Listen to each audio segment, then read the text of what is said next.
Hello and welcome प्यारे बच्चों हम लोग सिंपल हार्मोनिक मोशन चैप्टर से जेईई मेंस एग्जाम में पूछे जा चुके हुए प्रीवियस ईयर क्वेश्चंस को सॉल्व कर रहे थे।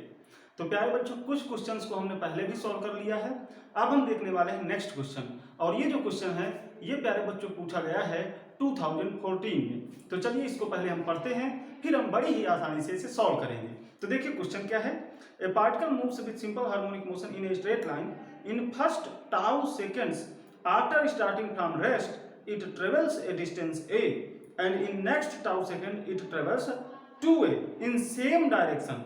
Then amplitude of motion is 3a, time period of oscillation is 8 pi, amplitude of motion is 4a, time period of oscillation is 6 पाई। तो इस तरह से जो चार ऑप्शंस बाद में दिए गए, तो इनमें से कौन सा ऑप्शन सही है ये हमें बताना है। तो चलिए प्यारे बच्चों एक बार और हम क्वेश्चन को अच्छे से समझते हैं, फिर हम इसे बड़ी ही आसानी से सॉल्व करेंगे। तो एक बार हम इस क्वेश्चन पेपर को अपना रख देते हैं, फिर बड़ी ही आसानी से इसे सॉल्व करेंगे। तो देखिए यहाँ पर उन्होंने क्या कहा प्यारे बच्चों कि जैसे मान लीजिए कि कोई पार्टिकल है जो कि उसका मेन पोजीशन ये है, ठीक, और वो इस तरह से सचन कर रहा है। तो उन्होंने कहा कि जो पार्टिकल है रेस्ट से स्टार्ट करता है। अब एक चीज आप समझिए, जो पार्टिकल है ना उसकी स्पीड यहाँ पर तो मैक्सिमम होती है, कहाँ पर, मीन पोजीशन पर। पार्टिकल रेस्ट पर कहाँ पर कहा जा सकता है, एक्सट्रीम पोजीशन पर, क्योंकि एक्सट्रीम पोजीशन पर इसकी जो स्पीड होती है वो जीरो होती है प्यारे बच्चों।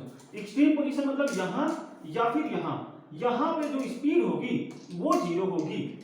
तो प्यारे बच्चों अगर रेस्ट से स्टार्ट किया है, यानी कि हमने जब ऑब्जर्वेशन शुरू करी अपनी, तब पार्टिकल रेस्ट पर था, यानी कि पार्टिकल कहां पर था, एक्सट्रीम पोजीशन पर था।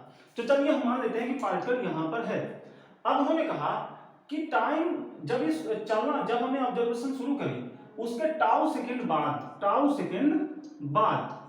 तो हम लिख लेते हैं टाउ टाइम बाद ये ए चलता है, ए डिस्टेंस चलता है। तो हम लिख लेते हैं कि मान लीजिए ए चल के ये इतना आ गया, यहाँ पर ये ए आगे चल के इस तरह से आ गया। अब उन्होंने कहा कि अगले और एक टाउ सेकेंड में, मतलब एक टाउ सेकेंड और चलता है वो, तो एक टाउ में वो 2a डिस्टेंस और कवर करता है उसी डायरेक्शन में। मतलब देखिए इस डायरेक्शन में चल रहा था, तो इसी डायरेक्शन में 2a मान लीजिए कि ये यहां से यहां तक a है, तो यहां तक आ गया, मतलब ये जो डिस्टेंस होगी वो 2a होगी। तो इतना और चल जाता है अगले टाउ सेकेंड में, ऐसा उन्होंने कहा। तो अब उन्होंने कहा कि हमें यहाँ पर क्या बताना है। यहाँ पर उन्होंने चार ऑप्शंस दिए, तो इसमें से जो पहला ऑप्शन उन्होंने दिया वो ये था कि जो इसका एम्पलीट्यूड है प्यारे बच्चों, देखिए एक बार ऑप्शन और देख लेते हैं। ऑप्शंस को हम यहाँ पर लिख लेते हैं ताकि हमें पता चले कि हमें आखिर क्या उत्तर निकालने हैं, क्या आंसर निकालने हैं। तो एक बार ऑप्शंस देख लीजिए। हाँ, ये जो पहला ऑप्शन है यहाँ पर उन्होंने बोला कि इसका जो एम्पलीट्यूड है वो 3a के बराबर है, और दूसरे ऑप्शन में बोला गया कि इसका जो टाइम पीरियड है वो 8 पाई के बराबर है, और तीसरे ऑप्शन में उन्होंने बोला कि इसका एम्पलीट्यूड है 4a और इसका जो टाइम पीरियड है वो 6 पाई, ये चौथे ऑप्शन में बोला गया। तो अब हम ये देखेंगे कि इसमें से कौन सा ऑप्शन सही है। तो हमने चारों ऑप्शन यहाँ पर प्यारे बच्चों लिख लिए हैं। अब हम इनके अकॉर्डिंग हम क्वेश्चन को सॉल्व करेंगे कि आखिर इनमें से कौन सा आंसर सही हो सकता है। मतलब हम क्या करेंगे, इस एसएचएम का ये जो पार्टिकल की जो स्थितियां बताई गई उस हिसाब से हम इसके एसएचएम वाली स्थितियों को देखकर ये बताएंगे कि आखिर यहाँ पर इसका एम्पलीट्यूड क्या होगा और इसका टाइम पीरियड क्या होगा। तो उन्हीं चीजों को हम देख करके बता देंगे कि कौन सा ऑप्शन सही है। तो चलिए सॉल्व करते हैं। देखिए प्यारे बच्चों, मान लीजिए कि टाउ सेकेंड में ये यहां चल के आ गया, ठीक, तो पोजीशन का क्या होगी, पोजीशन मीन पोजीशन से ली जाती है। तो मीन पोजीशन से कितने डिस्टेंस पर है, देखिए अगर इसका एम्पलीट्यूड में मान लो कि ए है, एम्पलीट्यूड अगर मान लो ए है प्यारे बच्चों, और ये टाउ सेकेंड में यहां तक आ गया, तो यहां से कितने डिस्टेंस पर होगा, a माइनस ए, तो a माइनस ए डिस्टेंस पर होगा। इसके बाद अगले टाउ सेकेंड में यहां आ गया, तो मीन पोजीशन से किस डिस्टेंस पर होगा, तो a माइनस इतनी टोटल डिस्टेंस यानी 3, तो ये यहां से पोजीशन। तो मतलब पार्टिकल की टाउ सेकेंड बाद, मतलब उसके मोशन की स्टार्ट होने की टाउ सेकेंड बाद उसकी जो पोजीशन होगी वो होगी a माइनस ए, और 2 टाउ सेकेंड के बाद, पहला टाउ सेकेंड और एक टाउ सेकेंड और हो गया, तो टोटल 2 टाउ सेकेंड के बाद, है ना। तो 2 टाउ सेकेंड के बाद प्यारे बच्चों उसकी जो पोजीशन हो जाएगी वो हो जाएगी a माइनस 3। तो देखिए आप पोजीशन तो हम बता पा रहे हैं, तो तो एक काम यही कर लेते हैं कि पोजीशन और टाइम का जो रिलेशन होता है अपने पास, पहले हम उसी को लिख लेते हैं, फिर उसी इक्वेशन में हम यहाँ पर दी गई स्थितियों के हिसाब से वैल्यूज को रखेंगे। तो चलिए देखिए, जो पोजीशन होती है प्यारे बच्चों वो होती है x इक्वल ए कॉस ओमेगा टी। ये कब के लिए पोजीशन बताई जाती है? जब पार्टिकल एक्सट्रीम पोजीशन से शुरू हो, मतलब जब हमने अपनी ऑब्जर्वेशन शुरू करी उस समय जब पार्टिकल अगर एक्सट्रीम पोजीशन पर हो तो इस तरह से प्यारे बच्चों वहां पर पोजीशन बताई जाती है। ठीक है, तो ये हो गई पोजीशन। अब हम रखेंगे, देखिए पोजीशन क्या होगी जब ये टाउ सेकेंड ले लेगा, मतलब टाइम टाउ रख दें, तो वहां पर जो पोजीशन है वो कितनी है, टाउ सेकेंड में कितना आ गया है ए, तो पोजीशन है ए माइनस ए, तो एक्स के जगह पे रख देंगे ए माइनस ए, यहाँ पे ए कॉस ओमेगा टी की जगह पे रख देंगे टाउ। तो ये इक्वेशन फर्स्ट हो गया। अब देखिए दूसरी स्थिति में क्या है, टाउ पहले चला था, टाउ सेकेंड डाउन चल गया, तो 2 टाउ सेकेंड में कितना आ गया, यहां तक आ गया, तो आप पोजीशन क्या हो गई a माइनस 3a। तो यहां पर इसी इक्वेशन में हम रखेंगे x की जगह पे a माइनस 3a और यहां पे रखेंगे a cos ओमेगा। अब टाइम की जगह क्या रखेंगे 2 टाउ, टाइम की जगह पे अब क्या रखेंगे 2 टाउ। तो ये हो गया सेकेंड इक्वेशन। तो ये दो इक्वेशंस हैं, इन्हीं को सॉल्व करके हम a की वैल्यू बहुत आसानी से फाइंड कर सकते हैं। देखिए सबसे पहले तो a की वैल्यू फाइंड कर लीजिए। तो अगर पहले ऑप्शंस, ये जो पहला ऑप्शन है, ये दूसरा ऑप्शन है, ये तीसरा ऑप्शन है, ये चौथा ऑप्शन है, तो पहला ऑप्शन और चौथा ऑप्शन में से अगर कोई सही होगा तो हम a की वैल्यू निकाल कर ही बता पाएंगे। ठीक, तो चलिए सबसे पहले a को ही निकालते हैं। तो कैसे निकालेंगे, इन दोनों इक्वेशंस को हमें सॉल्व करना होगा।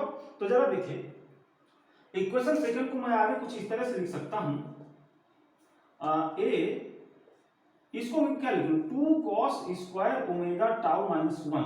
ठीक, ऐसा लिखने से होगा क्या कि हम यहाँ cos ओमेगा टाउ की वैल्यू रख सकते हैं इस इक्वेशन से, है ना। तो चलिए लिख लेते हैं। अब जरा ऊपर वाली चीजों को मिटा दें, इसलिए मिटा दें ताकि हमारे पास जगह हो जाए। ठीक, तो इस तरह से हमने मिटा दिया।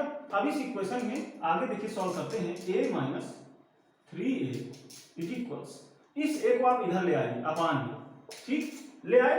अब देखिए यहां क्या बचा 2 और cos ओमेगा टाउ की जगह क्या रख देंगे, देखिए cos ओमेगा टाउ की वैल्यू क्या आ जाएगी a माइनस ए अपान ए, तो इसकी जगह पे रख देंगे a माइनस ए अपान ए का होल स्क्वायर। क्यों, क्योंकि यहाँ स्क्वायर है और -1, तो ये बना। अब इसको सॉल्व कर लीजिए, देखिए क्या आता है। यहां पर इसको सॉल्व करने से आएगा a minus 3a upon a is equal to, इसको इसका जो स्क्वायर है वो खोलिए, a square plus a square minus 2a upon a square minus 1। तो इस तरह से हुआ प्यारे बच्चों। अब एक काम कर लेते हैं, इसको भी मिटा लिया जाए ताकि जगह हो जाए अपने पास। अब देखिए, अब यहाँ पे आगे इसको सॉल्व करेंगे तो क्या मिलेगा अपने पास, a minus 3a upon a is equals 2, इसको अंदर 2 को मल्टीप्लाई कर ले, 2 को अंदर मल्टीप्लाई कर लीजिए, तो 2a square plus 2a square minus 4a। ठीक, इस a स्क्वायर को इसमें मल्टीप्लाई कर ले तो a स्क्वायर, नीचे बनेगा a स्क्वायर, इस a से a एक बार कैंसिल हो जाएगा। अब इस a को इधर मल्टीप्लाई कर लें, a square minus 3a is equals 2a square plus 2a square minus 4a minus a square. तो इस तरह से हुआ। अब देखिए ये 2a स्क्वायर में से एक इस a स्क्वायर कैंसिल हो जाएगा, तो बचेगा सिर्फ एक a स्क्वायर, और वो यहां से कैंसिल हो जाएगा। तो कुल मिला के ये a स्क्वायर वाला टर्म हट गया। देखिए हमारे पास क्या बचा, 4a को इधर ले आइए तो बचेगा इधर केवल a बच जाएगा, और इधर बच रहा है 2a स्क्वायर। तो यहां से हमने देखा कि a कितना मिला, यहां से a जो मिला प्यारे बच्चों वो मिला 2a। तो एम्पलीट्यूड इसका 2a है, इसका मतलब ऑप्शन नंबर जो फर्स्ट है वो गलत है, क्योंकि यहाँ एम्पलीट्यूड 3a बताया गया है, और ऑप्शन नंबर थर्ड भी गलत है, क्योंकि यहाँ पर जो एम्पलीट्यूड है वो 4a बताया गया है। तो एम्पलीट्यूड है कितना 2a, इसलिए दोनों ही ऑप्शन से गलत है। अब हम चेक करेंगे टाइम पीरियड, अगर टाइम पीरियड इनमें से कोई सही होगा तो वही ऑप्शन सही हो जाएगा। तो चलिए टाइम पीरियड कैसे निकाल सकते हैं, तो जगह पहले बना दे थोड़ा, इसको ऊपर से निकाल लीजिए। अब देखिए टाइम पीरियड के लिए क्या करेंगे, सबसे पहले तो वही कोई इक्वेशन लिख लीजिए जो हमारे पास दो इक्वेशन थी, तो उसी में से कोई एक इक्वेशन। अब प्यारे बच्चों वहाँ टाइम ए की जगह पे 2a लिख दीजिए, तो यहाँ से कुछ मिलेगा और t की जगह पे टाउ हो जाएगा, क्योंकि ये इक्वेशन कब लिखी थी हमने, जब t टाउ था। तो देखिए 2a minus a cos omega, t की जगह पे रख देंगे टाउ। अब ये कितना बच गया, 2a माइनस a और a कितना निकल के आया है 2a, तो यहां पर भी रख दीजिए। अब यहां से a से कैंसिल, ये मिला 1/2। तो प्यारे बच्चों यहाँ पे ओमेगा टाउ कितना हो गया, ये कॉस में किसकी वैल्यू होती है, ये कॉस में 1/2 किसकी वैल्यू होती है, 60 डिग्री की, यानी π/3 की। अब यहां से जो ओमेगा हो जाएगा, देखिए इसको आगे कैसे सॉल्व कर सकते हैं, ओमेगा को हम लिख सकते हैं 2π/t, ओमेगा यही लिखते हैं, इनटू टाउ इज इक्वल π/3। तो यहां से t निकाल सकते हैं बड़ी आसानी से, पाई से पाई कैंसिल कर लीजिए, ये कितना मिला